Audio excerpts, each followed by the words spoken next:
Bonjour à tous. Vous en entendez parler partout, la facturation électronique, ça arrive, et surtout, ça devient obligatoire pour tout le monde en France.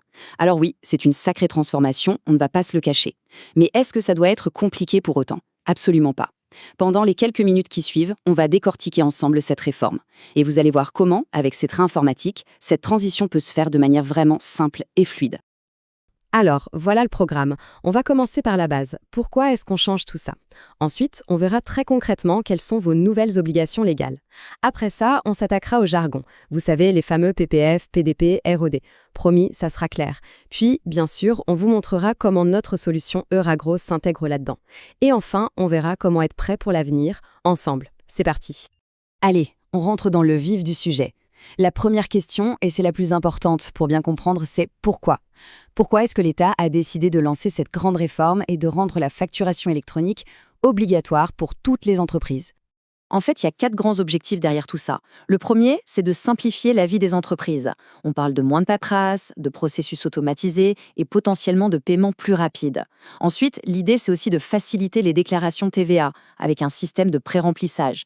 Les deux autres objectifs, ils sont plutôt pour l'État. D'abord, mieux lutter contre la fraude à la TVA et puis avoir une vision beaucoup plus claire de l'activité économique du pays, presque en temps réel. Donc il faut vraiment voir ça non pas comme une simple contrainte technique, mais comme une vraie modernisation de fond. Ok, maintenant qu'on a compris le pourquoi du comment, passons à ce qui nous intéresse le plus. Qu'est-ce que ça change pour nous concrètement? Parce qu'il y a de nouvelles obligations légales et elles vont s'appliquer à tout le monde, sans exception. Et bien sûr, avec un calendrier bien précis qu'il faut avoir en tête. Alors, le calendrier. S'il y a une seule date à retenir au début, c'est celle-ci, le 1er septembre 2026. À partir de ce jour-là, toutes les entreprises, quelle que soit leur taille, devront être capables de recevoir des factures au format électronique. Ça, c'est la base, le point de départ pour tout le monde. Ensuite, pour l'émission des factures, ça se fait en 2 temps. Ce sera obligatoire dès 2026 pour les grandes entreprises et les ETI, et puis ça s'étendra aux PME et TPE à partir du 1er septembre 2027. Cette réforme, en fait, elle repose sur 2 grands piliers. Il y a le e-invoicing d'un côté et le e-reporting de l'autre. Le e-invoicing, c'est simple, ça concerne toutes les factures entre entreprises en France, ce qu'on appelle le B2B. Il faudra obligatoirement passer par une plateforme pour les émettre et les recevoir. Le e-reporting, lui, c'est la transmission des données de toutes les autres ventes. Celles faites aux particuliers, donc le B2C, mais aussi les ventes à l'international. Ces infos-là devront être envoyées à l'administration. Bon, maintenant on va parler un peu technique. Vous allez voir, de nouveaux acteurs entrent en jeu, avec des noms un peu barbares, PPF, PDP, OD. Ça peut faire un peu peur au début, on dirait une nouvelle langue, mais vous allez voir, c'est en fait assez logique, et chaque acteur a un rôle bien défini dans ce nouvel écosystème. Alors la grande question, c'est qui sont ces nouveaux acteurs? Qu'est-ce qu'ils font exactement? Pour que ce soit limpide, on va prendre une image toute simple. Commençons par le PPF, le portail public de facturation. Imaginez que c'est un peu le grand hub central de l'État. C'est lui qui gère l'annuaire de toutes les entreprises pour savoir qui est qui. Il ne va pas forcément distribuer toutes les factures lui-même, mais il va centraliser toutes les données pour l'administration fiscale. C'est le point de contrôle de l'État, en quelque sorte. Ensuite, on a les PDP, les plateformes de dématérialisation partenaires. Là, ce sont des acteurs privés, mais attention, ils sont immatriculés, certifiés par l'État. Pour continuer notre analogie, ce seraient des transporteurs privés. Ils peuvent échanger les factures directement entre les entreprises, souvent avec des services en plus, tout en s'assurant de bien transmettre les données obligatoires au PPF, le hub de l'État. Et enfin, il y a l'OD, l'opérateur de dématérialisation. Et ça, eh bien, c'est nous, c'est le rôle de ces trains informatiques. Pour faire simple, on est le connecteur, on est celui qui va préparer vos factures, s'assurer qu'elles sont dans le bon format, avec toutes les bonnes informations, et qui va ensuite les transmettre de manière sécurisée à une plateforme, que ce soit une PDP ou le portail public. En gros, on s'occupe de toute la partie technique pour que vous n'ayez pas à le faire. D'accord, mais alors, comment tout ça fonctionne ensemble? L'administration a mis en place un modèle qu'on appelle le schéma en Y.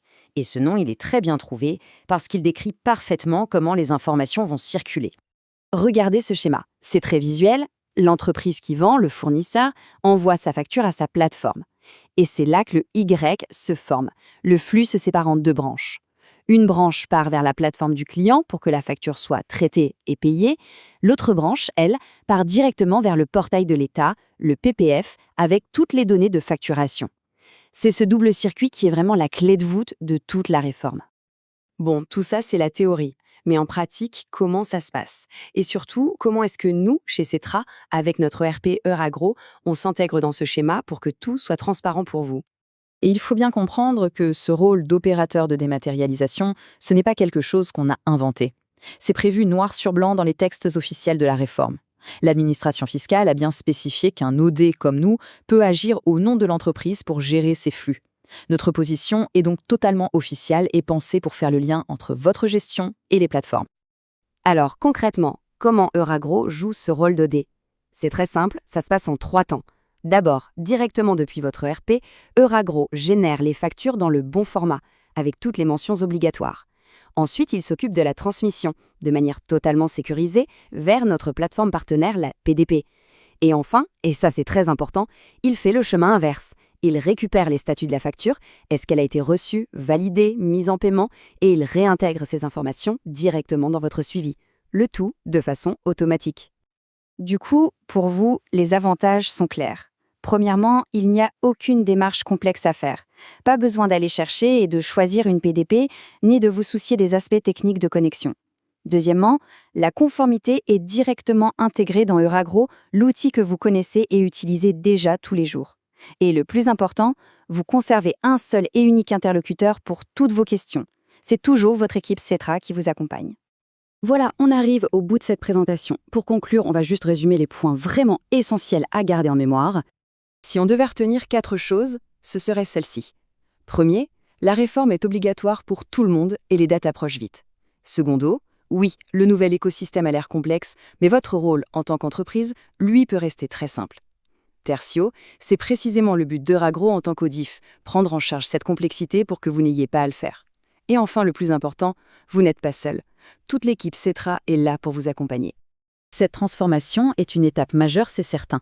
Alors, si vous avez la moindre question ou si vous voulez simplement discuter de comment tout ça va se mettre en place concrètement pour votre activité, surtout, n'hésitez pas. Votre contact habituel chez Cetra est là pour ça. Merci beaucoup de nous avoir écoutés.